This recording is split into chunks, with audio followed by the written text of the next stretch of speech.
अगर प्रार्थना army officer होती तो क्या शिवांश उसे पहचान पाता। दोस्तों सोचो, अगर एक दिन प्रार्थना ने शादी छोड़कर आर्मी ज्वाइन कर ली होती तो क्या होता। क्या शिवांश उसे पहचान पाता या फिर दोनों आमने सामने होते। लेकिन दुश्मन बनकर आज की कहानी इतनी इमोशनल है कि आखिर में आपकी आंखें भी नम हो सकती है। सोचिए, एक लड़की जिसने प्यार में सब कुछ खो दिया, वही लड़की देश की रक्षा करने निकल पड़ी है। लेकिन किस्मत ने ऐसा खेल खेला कि जिस इंसान से और सबसे ज़्यादा प्यार करती थी, उसी की जान बचाने के लिए उसे अपनी पहचान छुपानी पड़ी। और जब आखिरी सीन में प्रार्थना अपना मास्क उतारेगी, तब शिवांश के मुंह से सिर्फ एक शब्द निकलेगा, प्रार्थना तुम। लेकिन तब तक बहुत देर हो चुकी होगी।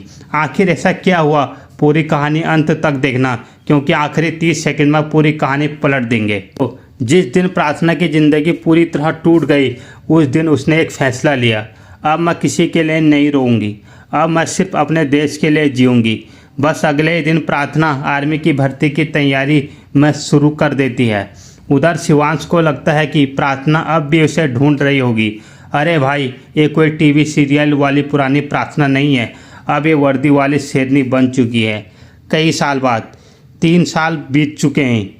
प्रार्थना जब एक बहादुर आर्मी ऑफिसर है, उधर शिवांश अपने बिजनेस के सिलसिले में पहाड़ी इलाके में जाता है। लेकिन किस्मत को कुछ और ही मंजूर था। रास्ते में आतंकवादी हमला कर देते हैं, पूरा इलाका गोलियों की आवाज़ से गूंज उठता है। शिवांश पहली बार समझता है कि फिल्मों में हीरो बनना आसान है, असली गोली सामने आए तो अच्छों की हवा निकल जाती है। फिर होती है प्रार्थना की एंट्री। उसी समय हेलीकॉप्टर की आवाज़ आती है, आर्मी की स्पेशल टीम उतरती है। टीम की कमांडर प्रार्थना, चेहरे पर मास्क, हाथ में हथियार और आंखों में सिर्फ मिशन। वो शिवांश को पहचान लेती है, लेकिन अपने जज्बात दिल में छुपा लेती है। शिवांश सोचता है ये ऑफिसर की आवाज़ कहीं सुनी सुनी लग रही है, लेकिन उसे क्या पता ये वही लड़की है जिसने उसे कभी खो दिया था। आतंकवादी शिवांश पर निशाना लगाते हैं, गोली चलती है, लेकिन बीच में प्रार्थना आ जाती है। गोली उसके कंधे पर लग जाती है, फिर भी वो मिशन पूरा करती है और पूरी टीम को सुरक्षित बाहर निकाल देती है। शिवांश पहली बार किसी के लिए इतना बेचैन होता है। सबसे बड़ा खुलासा, जब सब सुरक्षित हो जाते हैं, प्रार्थना बेहोश होकर गिर जाती है। शिवांश उसका मास्क हटाता है और उसके पैरों तले जमीन खिसक जाती है। प्रार्थना तुम। प्रार्थना हल्की सी मुस्कुराती है, जिसे तुम कमज़ोर समझते थे वो आज तुम्हारी ढाल बन गई। शिवांश की आंखों से आंसू निकल पड़ते हैं। उसे एहसास होता है कि उसने अपनी ज़िंदगी की सबसे बड़ी गलती की थी। और दोस्तों, यही ख़त्म नहीं होती कहानी, क्योंकि तभी डॉक्टर बाहर आकर एक ऐसी खबर देता है जिसे सुनकर पूरा अस्पताल सुन्न रह जाता है। अगर पार्ट 2 चाहिए तो कमेंट में लिखो। जय हिंद।